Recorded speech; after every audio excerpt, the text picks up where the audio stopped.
Assalamualaikum warahmatullahi wabarakatuh. Salam sejahtera untuk kita semua. Selamat datang dan selamat belajar untuk semua peserta didik kelas 11 Madrasah Aliyah pada mata pelajaran Sejarah Kebudayaan Islam. Pada pertemuan kita hari ini kita akan membahas materi di bab 1, yaitu peradaban Islam pada masa Daulah Abbasiyah.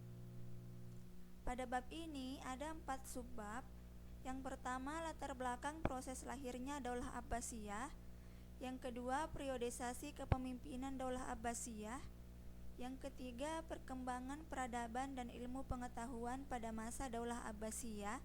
Dan yang keempat, kemunduran Daulah Abbasiyah. Namun pada pertemuan kita pada hari ini yang akan kita bahas adalah latar belakang proses lahirnya Daulah Abbasiyah dan periodisasi kepemimpinan pada masa Daulah Abbasiyah. Sekarang perhatikan gambar atau peta yang ada di layar. Peta ini merupakan peta wilayah kekuasaan Daulah Abbasiyah pada masa kejayaannya.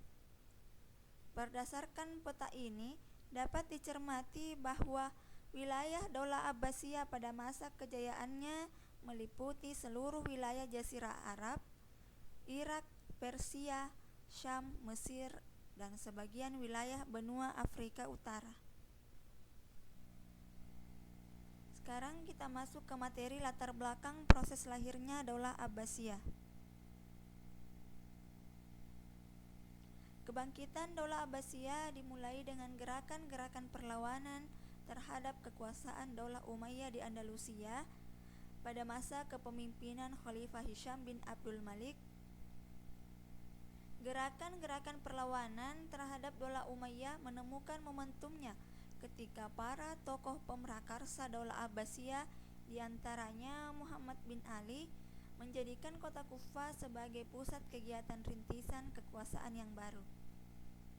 Gerakan Muhammad bin Ali mendapatkan dukungan dari kelompok Mawali yang selalu dianggap atau ditempatkan sebagai masyarakat strata 2. Selain itu, Muhammad bin Ali juga mendapatkan dukungan kuat dari kelompok Syiah yang sejak awal tidak berpihak kepada Daulah Umayyah. Kepemimpinan Daulah Umayyah berakhir pada tahun 132 Hijriah atau 750 Masehi, ditandai dengan wafatnya pemimpin terakhir yaitu Khalifah Marwan bin Muhammad di Fustat, Mesir pada tahun 132 Hijriah atau 750 Masehi, dan dengan demikian maka secara de facto berdirilah kekuasaan Daulah Abbasiyah atau Kekhalifahan Abbasiyah. Daulah Abbasiyah merupakan salah satu pilar kejayaan umat Islam pada masa klasik, di mana pada zamannya tidak ada bangsa yang menandingi gemerlapnya peradaban dan kemajuan ilmu pengetahuan yang berkembang pada masa itu. Sehingga dapat dikatakan bahwa zaman keemasan Islam muncul pada saat Daulah Abbasiyah. Daulah Abbasiyah ini sangat berjasa dalam memberikan kontribusi peradaban dan keilmuan yang terus menginspirasi tokoh-tokoh ilmuwan muslim dan bahkan sampai ilmuwan barat dari zaman klasik sampai zaman modern. Hampir 3 abad lamanya, banyak di antara peninggalan Daulah Abbasiyah ini menjadi saksi bisu kejayaan Islam di Timur Tengah, Asia, bahkan sampai Eropa. Next. Daulah Abbasiyah ini berkuasa selama hampir 6 abad, yaitu pada tahun 132 sampai 656 Hijriah atau dari tahun 750 sampai 1258 Masehi. Daulah Abbasiyah ini didirikan oleh Abul Abbas As-Saffah yang dibantu oleh Abu Muslim Al-Khurasani, seorang panglima muslim yang berasal dari Khorasan Persia, dan Abu Ja'far Al-Mansur yang banyak berjasa dalam membangun pemerintahan Daulah Abbasiyah. Mengapa dinamakan Daulah Abbasiyah? Dinamakan Daulah Abbasiyah karena para pendiri dan penguasa daulah ini adalah keturunan Abbas, paman Nabi Muhammad SAW.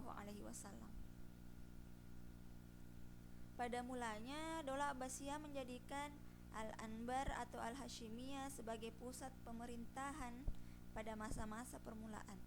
Setelah beberapa lama, ibu kota ini kemudian dipindahkan ke Baghdad dan dijadikan ibu kota sekaligus sebagai pusat kegiatan dalam menjalankan roda pemerintahan. Pada masa Khalifah Al-Mahdi, wilayah Islam ini sangat luas karena meliputi wilayah yang sebelumnya dikuasai oleh Daulah Umayyah, diantaranya Jazirah Arab, Afrika, dan sebagian wilayah Asia sampai perbatasan Cina sebelah barat. Selanjutnya, periodisasi kepemimpinan Daulah Abbasiyah. Pemerintahan Daulah Abbasiyah terbagi menjadi 5 periode. Dalam setiap periode terjadi perubahan pemegang kekuasaan, sistem pemerintahan, dan kebijaksanaan militer. Nah, selama hampir 6 abad, para khalifah yang memegang kepemimpinan Daulah Abbasiyah ini ada 37 orang khalifah. Nah, sekarang di periode pertama Daulah Abbasiyah ini dimulai pada tahun 132 sampai 232 Hijriyah atau 750 sampai 847 Masehi. Sejak awal berdiri sampai pemerintahan ke-9 Abu Ja'far Al-Wathiq, periode ini disebut sebagai pengaruh Persia pertama. Hal itu disebabkan karena pemerintahan Daulah Abbasiyah dipengaruhi dengan sangat kuat oleh keluarga dari bangsa Persia, yaitu keluarga Barmak. Selanjutnya, Khalifah Daulah Abbasiyah pada periode pertama, yaitu yang pertama ada Abu Abbas Daulah, kemudian Abu Ja'far Al-Mansur, Muhammad Al-Mahdi, Musa Al-Hadi, Harun Ar-Rasyid, Abdullah Al-Amin, Abdullah Al-Makmun, Al-Mu'tasim Billah, dan Abu Ja'far Al-Wathiq. Tercatat dalam sejarah bahwa periode pertama ini menjadi masa keemasan dan kejayaan Daulah Abbasiyah. Selanjutnya periode kedua. Periode ini berlangsung dari tahun 232 sampai 334 Hijriyah atau 847 sampai 945 Masehi dan disebut sebagai pengaruh Turki pertama. Mengapa disebut demikian? Karena tentara Turki yang menjadi tentara Daulah Abbasiyah sangat mendominasi pemerintahan. Adapun khalifah-khalifah Daulah Abbasiyah pada periode kedua yaitu Al-Mutawakkil, Al-Munsir, Al-Musta'in, Al-Mu'tas, Al-Muhtadi, Al-Mu'tamid, Al-Muhtadid, Al-Muktafi, Al-Muqtadi, Al-Qahir, Ar-Radi, Al-Muttaki, dan Al-Muktafi. Selanjutnya periode ketiga, Daulah Abbasiyah pada periode ini dimulai tahun 334 sampai 447 Hijriyah atau 945 sampai 1055 Masehi, sejak berdirinya Daulah Buwaihiyah sampai masuknya Saljuk ke Baghdad. Periode ini disebut juga dengan periode Persia kedua. Disebut demikian karena pada waktu ini golongan dari bangsa Persia berperan penting dalam pemerintahan Daulah Abbasiyah, yaitu Daulah Buwaihiyah. Adapun khalifah Daulah Abbasiyah pada periode ketiga ada 4. Yang pertama Al-Muktafi, yang kedua Al-Muti, yang ketiga At-Ta'i, dan yang keempat adalah Khalifah Al-Qadir. Sekarang periode keempat. Daulah Abbasiyah pada periode ini berlangsung dari tahun 447 sampai 590 Hijriyah atau 1055 sampai 1194 Masehi. Sejak masuknya orang-orang dari Daulah Saljuk di Baghdad dipengaruhi oleh bangsa Turki kedua. Disebut demikian karena pada waktu itu golongan dari bangsa Turki berperan penting dalam pemerintahan Daulah Abbasiyah, yakni Daulah Saljuk. Khalifah Daulah Abbasiyah pada periode keempat ada Al-Qayyim, Al-Muqtadi, Al-Mustasir, Al-Mustarsid, Ar-Rasyid, Al-Mustafi, Al-Mustanjid, Al-Mustadi, dan An-Nasir. Nah, pada periode kelima atau periode terakhir, periode ini dimulai tahun 590 sampai 656 Hijriah atau 1194 sampai 1258 Masehi, dan tidak lagi dipengaruhi oleh pihak manapun. Namun kekuatan politik dan militer Daulah Abbasiyah sudah lemah sehingga kekuasaan mereka itu hanya meliputi wilayah Irak dan sekitarnya saja. Khalifah Daulah Abbasiyah pada periode kelima hanya 3. Yang pertama As-Sahir, yang kedua Al-Mustansir, dan yang ketiga adalah Al-Musta'sim. Nah, selama beberapa periode pemerintahan ini terjadi pasang surut yang menyebabkan pergantian khalifah dari beberapa bangsa, yaitu Turki, Persia, dan Saljuk.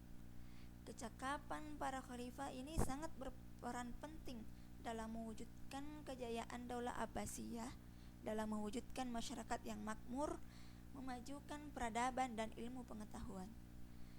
Selain itu, khalifah juga sangat berperan penting dalam mengendalikan keamanan dan stabilitas perekonomian sehingga konflik-konflik internal ini relatif dapat diredam.